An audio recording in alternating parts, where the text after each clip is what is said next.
A poesia, ela traz um olhar desacostumado sobre as coisas. Por isso ela é muito importante, para que a gente, tanto quem escreve quanto quem lê, se sinta sacudido. Quando eu penso a expressão poética, é um lugar de extrema liberdade para mim. É um lugar tranquilo do voo do humano.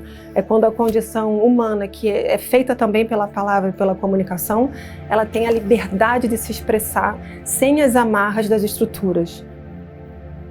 Não era uma intenção de escrever um livro, era uma troca, era uma vontade de dialogar desde o lugar desencapado e poderoso da poesia.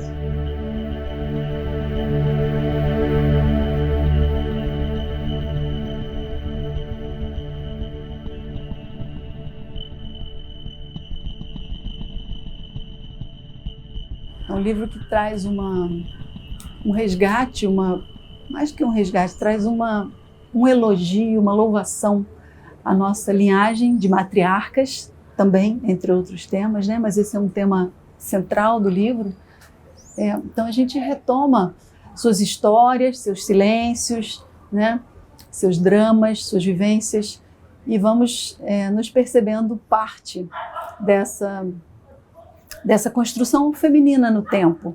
Eu acho que são poemas de convite para se pensar temas difíceis que passam o nosso cotidiano, que estão ali, passando a nossa relação de maternidade, a nossa relação de parto, a nossa relação com o abandono, a nossa relação com o erotismo. Fio de corte vem de um poema da Lucilena, e que ela fala poesia fio de corte, e para a gente é uma metáfora com a lâmina cortante, com a capacidade de dividir um e depois, e também com o fio, que é uma imagem tão feminina e de elo, né? E de conexão com a nossa ancestralidade, com as nossas mulheres, né? Tanto é que no livro tem fotos, não nossas, né? Mas as fotos que representam a gente são fotos das nossas ancestrais. E aí a minha bisavó, para mim, tem um significado grande, porque a minha bisavó é uma mulher alta, do lado de um homem baixo. Mais baixo que ela, não sei se era tão baixo. A mulher mais alta do que seu parceiro, em si já é uma transgressão incômoda. Então ver aquela minha bisavó, que no início do século XX, ou seja, outro dia mesmo, estava coberta até o pescoço no interior da Bahia, com seu chale levemente curvada do lado de seu homem menor do que ela, de alguma forma me pareceu uma metáfora linda da história que a gente queria contar. Quando chegou a foto da avó da Ilana, maiô inteiro, emancipada na sua sexualidade, poucas décadas depois, com aquele sorriso aberto, já sozinha, pareceu que aquilo era um caminho contando que não era só a avó dela, nem só a minha bisavó, mas a história dessa narração de todas nós. E para chegar na mãe da Lucilena, ao lado de suas filhas, uma herança que é poderosa e que a gente constrói todo dia.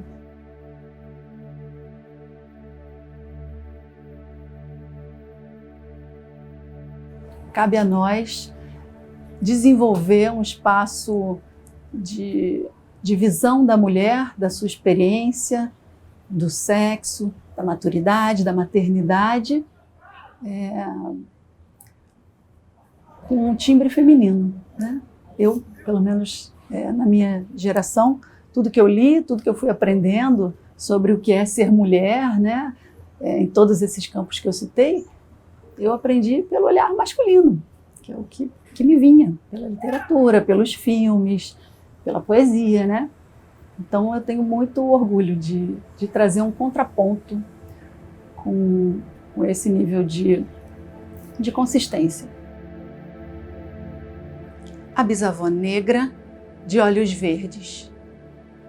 Dela, o som precário que me chega é um sussurro de além-mar, refrão das ancestrais farpadas por fétidos homens. Essas avós em pedaços, seus braços grossos e flácidos na infinita lide. Sobreviver.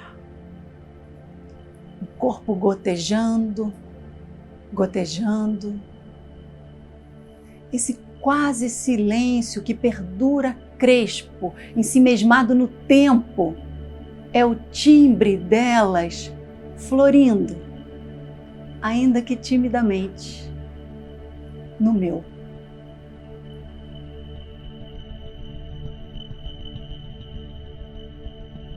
Se você pensar hoje em dia, ainda, né, no século XXI, os espaços de poder, os espaços de prestígio, os espaços de dinheiro ainda são ocupados por homens brancos. Então, assim, a gente está caminhando e internamente também a gente vai caminhando. Mas o foco para mim é isso, é que a gente possa se relacionar num mundo mais amoroso e sem hierarquia. Parece meio utópico, mas nossa mira tem que estar lá, né? Que a gente possa se aproximar desse ideal. Criar um menino com um ponto de vista feminista é libertador. É você tirar as amarras tão grossas que são colocadas nas costas desses meninos para que eles não possam expressar sentimentos, para que eles devam carregar aqui a solução dos problemas todos, de que eles devam ter coragem sempre, que eles não podem chorar, que eles têm que ficar... Eles sabem que eles têm um domínio sobre o mundo e que a mulher não teria, a menina não teria, teriam uma velocidade, que essa velocidade de ocupar o mundo, ela foi diferente, mas um diferente que você qualifica como melhor. Então, criar esse menino, que é um menino que dialoga com as suas próprias emoções, que entende e estuda a história das mulheres também, porque é muito difícil você conseguir entrar nessa outra esfera de pensamento se você não tem acesso a como essa opressão do feminino, como esse apedrejamento, como esse silenciamento, como esses homens gigantes com seus carregando os cadeados para poder cerrar a sexualidade das mulheres. Eu considero isso fundamental. Você tem vários pontos para trabalhar o feminismo, para que seja essa equidade entre um menino e uma menina, mas para mim, a relação amorosa de posse e o que você espera da mulher, ela é o ponto que eu tenho abraçado e trazido para mais perto. Se eu tenho que escolher um ponto, eu vou pelo ponto do amor. Eu vou como você encara a sua parceira no seu dia a dia e como você consegue explorar sua liberdade e deixar a liberdade do outro, sem essa de territorialismo. Eu olhei para os olhos dele, abrilhantada pelo amor cintilante, e desejei, com todas as minhas forças, que do meu colo ao mundo ele aprenderia. Sentimento se expressa, fraqueza também é virtude. Lágrimas são humanas. A história das mulheres se estuda, respeita e reescreve. O patriarcado sem cúmplices termina. Eu olhei para os olhos dele embargada pelo medo ofegante e agradeci com todas as minhas forças que do meu colo ao mundo ele também carregaria o exemplo, a ternura, a grandeza, a presença afetuosa do seu pai. Educação é aquilo que acontece enquanto você está lá teorizando para ele o que ele deveria fazer. Eu não sei se você tem a mesma impressão que eu, mas eu vejo meninas, mulheres jovens, já muito conscientes do seu discurso. E os meninos jovens, às vezes até inseguros diante dessa menina, porque eles foram... Eu falo assim, nós, minha geração, ou talvez a geração um pouquinho anterior à minha, criou suas meninas para jamais aceitar certas coisas. Criou as meninas para serem quem nós queríamos que elas fossem. mas criou os meninos para gostarem de meninas como nós éramos. É por isso que, então, eu olho, esse meu olhar para o feminismo é um feminismo que dialoga, convida, interpela e questiona a formação e o valor dos meninos, como eles são criados, quem são esses homens, que expectativas nós colocamos neles. Tem uma frase que me guia muito na educação dos meus meninos. Fala assim, que o exemplo não é a melhor forma de educar, é a única. Se espremer direitinho, quase tudo cabe no imprensado das convicções e no silêncio das notícias. Enquanto o dia avança, as crianças estão brincando logo ali no tapete, montando peças coloridas. Quero sentar ao lado delas, mas não posso. A alma me pesa demais. Trato de rezar, as palavras me boicotam e não me resta senão a entrega torpe e passiva dos filhotes nos ninhos, bicos abertos apontados para o céu. Deus é mãe, entenderá. Tenho os olhos fechados quando ouço uma voz, longe e perto. A resposta que procuro? Aterrizo diante de um filho, o cadastro desamarrado, e Deus sou eu. Suspiro, a resposta que procuro. Sei amar em estridência as cordas do meu violão que o digam, mas não hoje. Sei amar na arquibancada, ampliando a escola que passa, mas não hoje. A Sapucaí está vazia, a pia cheia. Esprego as panelas com força e o chac-chac da bucha tem o ritmo da minha saudade. Talvez um dia eu desista, mas não hoje. Hoje, o amor reconheço na miudeza. Lá está ele. Imprensado, lá está ele. Entre convicções e notícias, lá está ele. Peças coloridas sobre o tapete.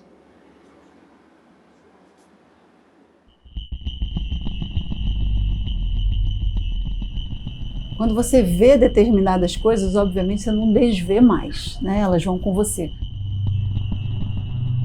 Essa costura que a gente vê, esse emaranhado de crenças que a sociedade, né, a religião, o Estado, as pessoas vão colocar de expectativas, a família em cima do que só são os símbolos da felicidade. Você fica querendo caber naquele negócio. Ai, não, então você... Não, eu não sei, mas estou em construção. E essa coisa de não me levar a sério, para mim, hoje em dia, tem sido assim, um mantra.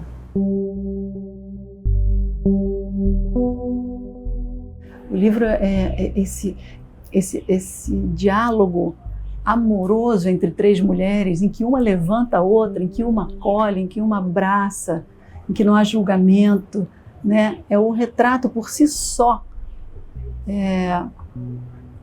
do amor entre as mulheres, né? De um reconhecimento que a gente tem quando se olha profundamente, feminino com feminino. A gente está conversando, tem briga aqui? Não, tem você concordar, discordar. Esse é o livro. Se você olhar para ele, você vai entender que o livro concorda e dialoga, pergunta e responde. As conversas aconteceram naquele espaço. Tem momentos de mais raiva, de mais doçura, de mais paixão e de mais tesão. Essa trajetória está ali. Então, várias vezes acontecia essa coisa única, na minha opinião, né? Que é você escrever um poema, colocar ele na roda, de coração aberto, de forma não pretensiosa, e ser acolhida pelas outras mulheres que você admira, e desse acolhimento, desse abraço, você ainda ganha um retoque, você ainda ganha, né, quando era o caso, uma palavra como sugestão, ou então ainda esse eco. Você escreve e logo depois vem um áudio com alguém lendo em voz alta o seu poema. Isso só dá vontade que vocês queiram escrever mais poemas. O pé no pedal, virando as correias do poema, faz subir da espinha à garganta o gosto acre do ninho vazio, o tempero esquecido da sua boca, o mistério das perguntas que ainda serão feitas por todas as grávidas abandonadas. É ali, girando o pedal, que agoniza em lava os tremores das palavras que diziam amor, sendo explodidas. A gente se mostrar sem capa dói e é arriscado.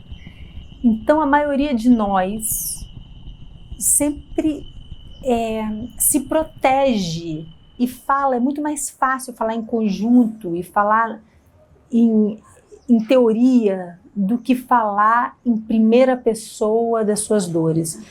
Então, a poesia é um grande espaço de libertação e é muito, mas muito poderoso a gente poder botar isso no papel. Só quem sabe degustar silêncios é capaz de compreender a vida a dois. Há silêncios harmônicos e silêncios dissonantes. Há silêncios ácidos e silêncios adocicados. Há silêncios graves e os que são estridentes a ponto de ensurdecer.